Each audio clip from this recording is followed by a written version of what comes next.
Hola, ¿qué tal mis amigos? ¿Cómo están? Bienvenidos una vez más a mi canal de YouTube Excel hecho fácil y voy a tomarme unos minuticos antes de comenzar este video o unos segunditos antes de comenzar este video para agradecer a todos ustedes, en especial a los miembros del canal, por aportar su parte económica o por aportar parte de su dinero para apoyar este proyecto llamado Excel hecho fácil, el cual nos permite compartir día tras día material de Excel para incrementar las habilidades y los skills de muchas personas en el mundo que ven videos de este canal para ser mejores en el análisis de datos para tomar excelentes decisiones. Muchas gracias de verdad y de corazón a todos ustedes por apoyar este proyecto, por apoyarme económicamente con sus likes, con sus comentarios y muchas otras maneras de poder agradecer como ustedes lo hacen con este proyecto. En este video me trae aquí la pregunta que me hacen en la caja de comentarios de uno de los videos del canal sobre cómo mediante el uso de una fórmula poder crear diferentes tipos de salidas mediante una sola fórmula que multiplique una tabla, pero que dependa de un criterio específico. Para ello, quiero que observes esta basecita de datos que yo he llamado acá base de datos, que tiene aproximadamente, en este caso, tiene cerca de 21 registros que compone, digamos, como nombres de clientes en donde hacen una compra o donde están realizando una compra y están apuntando el valor de esa compra en la tercera columna, es decir, columna llamada cliente para especificar el cliente, columna llamada fecha para especificar la fecha y luego columna llamada valor para especificar el valor de esa compra. Y quieren mediante el uso de una fórmula que se corra en esta celda, única celda, observar las ventas terminadas, por ejemplo, en $25, que terminen en $25 según esta columna llamada valor. En esta otra partecita obtener aquí las de 25 y en esta otra partecita obtener todo hacia abajo de la base de datos de esas tres columnas las ventas terminadas en $75 y por último las ventas terminadas en $50. Es decir, debo crear un rango de salida múltiple que multiplique la tabla de entrada en sus columnas, pero que dependa, en este caso, del criterio que va a depender del valor de 25, luego del valor de 75 y del valor de 50 para hacer esa extracción múltiple, multiplicando la base de datos o las columnas de la base de datos. ¿Cómo podemos hacerlo? Mediante el uso de una fórmula dentro de Excel que opere con el nuevo motor de cálculo de rangos de desbordamiento o matrices dinámicas con el nuevo motor de cálculo. Bien, muy fácil, fíjate, voy a utilizar a la función let. ¿Qué hace la función let? Crea un mashup o crea en este caso una secuencia de pasos lógicos en donde vamos cargando valores en diferentes nombres para ir haciendo cálculos en pasos posteriores hasta obtener un resultado. Y voy a crear, por ejemplo, una matriz de entrada que contenga en este caso el valor de $25, el valor de $75 y el valor de $50. Para ello voy a crearla mediante un nombre. Voy a especificar así, mira, por ejemplo, matriz. Y seguidamente voy a dar una coma, discúlpenme ahí, voy a correr un poquito el micrófono para poder ver el teclado. Y voy a abrir con unas llavecitas o unos curly braces o unos curly brackets una matriz estática, es decir, una matriz que contenga los tres elementos por los cuales yo lo quiero pasar o por los cuales yo quiero evaluar esta tabla. En este caso voy a colocar el valor de 25 para referenciar $25. Fíjate aquí que la matriz de salida en las múltiples matrices va a estar ordenada por columnas. Por tanto, el separador de argumento mío de mi computador para las columnas es la coma. Yo voy a colocar la coma. En tu computadora puede ser el contraslash o bien puede ser el punto y coma. Tienes que averiguarlo. ¿Cuál es el separador de columnas o el separador de argumento de columnas dentro de una matriz? En este caso lo evalúo rápidamente con F9. Coloco coma y coloco luego el segundo valor que va a ser 75. Y por último pongo coma para especificar la siguiente columna y coloco 50. Listo, 25, 75 y 50. Ya lo tengo. Creé una matriz y la guardé dentro del nombre llamado mmatriz. ¿Qué sucede si yo la imprimo o la retorno como resultado de la función let? Fíjate, ordenada por columnas me da 25, me da 75 y me da 50. no tiene, digamos, como ninguna dificultad en entender el resultado de tipo matriz, ¿vale? Ahora, ¿qué voy a hacer a continuación? Voy a iterar esa matriz mediante una función reduce para imprimir el acumulador de la función reduce tras hacer un cálculo con la función lambda.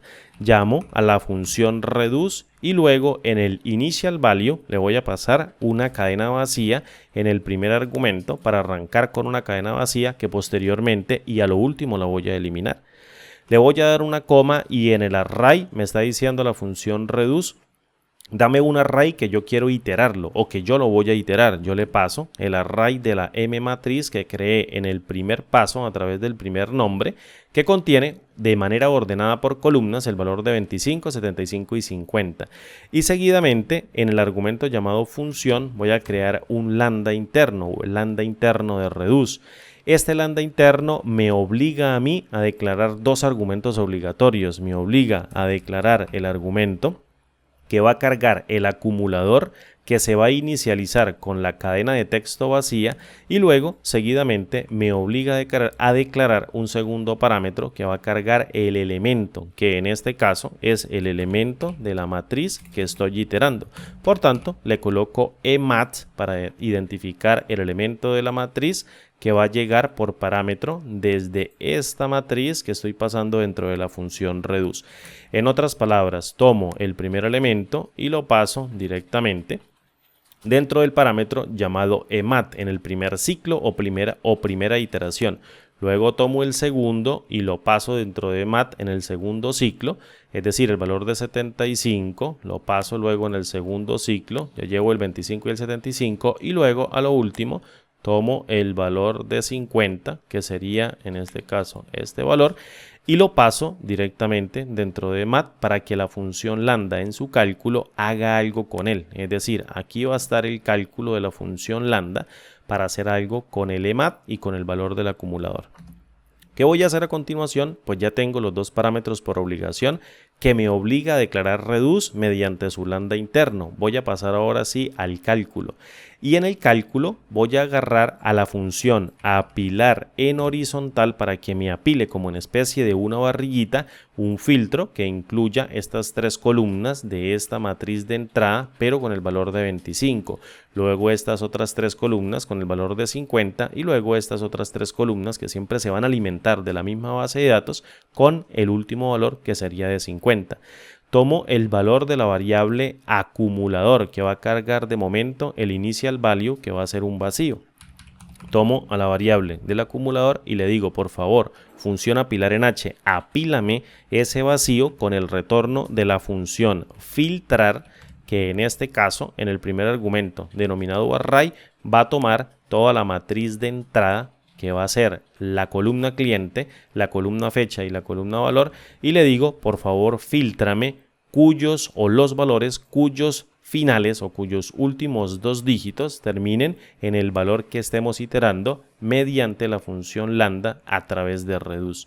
En otras palabras, tomo el valor del retorno de la función derecha que extrae por la derecha tantos caracteres como yo necesite y luego tomo toda la columna, que en este caso va a representar el valor, y extraigo dos dígitos desde la derecha hacia la izquierda. En otras palabras, extraigo el 50, el 75, el 50, el 75, el 25, el 75, etc. Y le digo, como tu función derecha me está retornando un texto como un valor numérico, lo multiplico por 1 para transformar ese valor numérico que está representado como un texto como un número real. Y luego lo comparo con el valor que estoy iterando en el argumento o parámetro llamado emat, que va a iterar elemento por elemento de la matriz de 25, 75 y 50 en tres ciclos independientes. Hace el filtro y lo carga dentro de la variable acumulador, vuelve y hace el ciclo, lo carga dentro de la variable acumulador y vuelve y hace el último ciclo y lo carga dentro de la variable acumulador.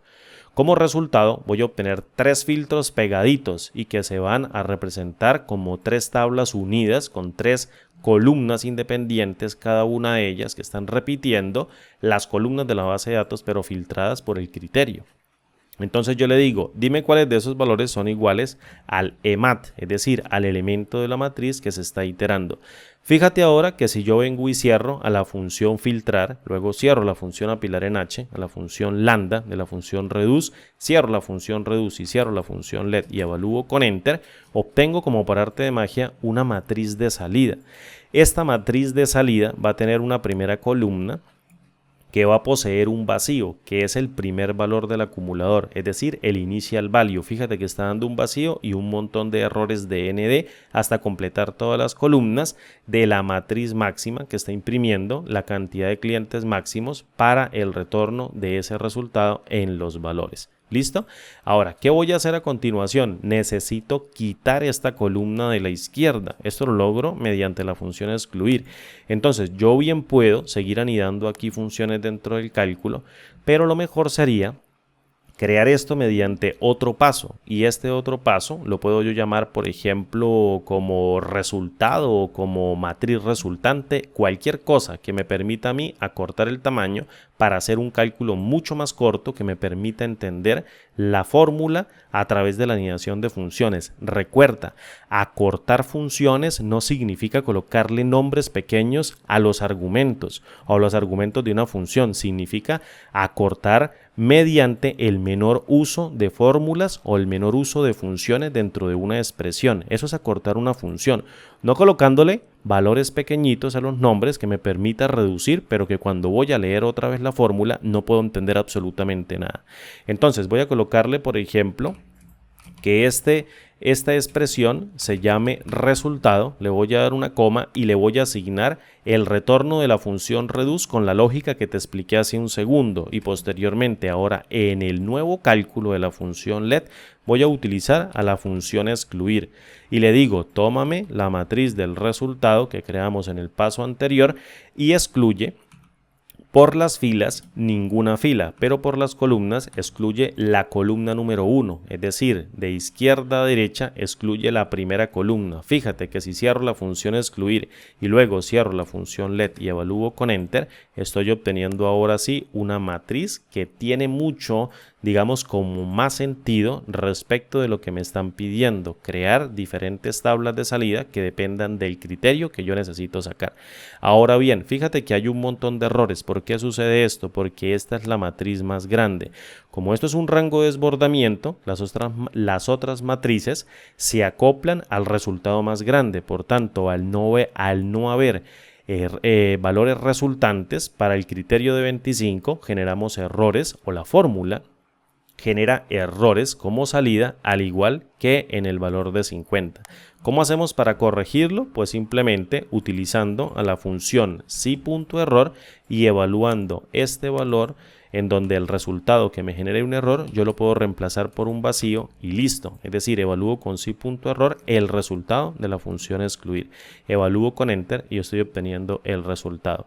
Esto es una fecha que yo tengo acá, voy a tomarlo, esto es una fecha que yo tengo aquí y esto es una fecha. Vamos a formatearlos mediante una fecha corta, fíjate que lo tengo ahí con un formato condicional, entonces lo que voy a hacer es utilizar el administrador de reglas y voy a tomar el formato condicional y voy a decirle que esto es una fecha de salida, aquí mediante el número, le digo fecha, aceptar, luego aceptar, aplicar, fíjate que ya se está colocando como fecha, o bien le puedo quitar en este caso todas las reglas de la hoja. Listo, y ahora sí, formateo esto como fecha, formateo esto como fecha y esto como fecha hasta obtener el resultado. Fíjate, fecha corta y luego esto lo formateo como moneda, esto lo formateo como moneda y esta última columna la formateo como moneda con 0 cifras decimales.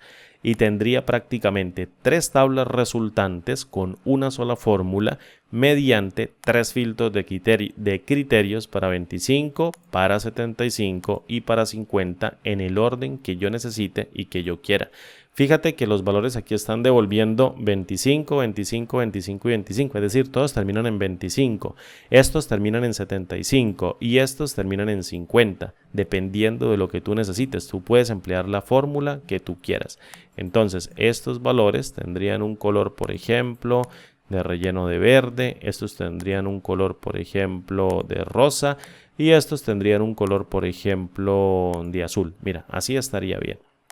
Y la fórmula que empleamos es una fórmula bastante básica con la función reduce, que prácticamente está sacando todo el trabajo pesado. Voy a hacer aquí una combinación, apilo y luego ordeno acá. Me está sacando todo el trabajo pesado mediante una iteración continua del elemento del criterio mediante un filtro que se va a ir apilando de manera iterativa y de manera inteligente mediante el uso de la función apilar en horizontal. Espero poder haber llegado a tiempo con esta pregunta que me hicieron en la caja de comentarios de sacar múltiples tablas resultantes a partir de una mediante una fórmula con Office 365 o bien con una fórmula de matriz dinámica.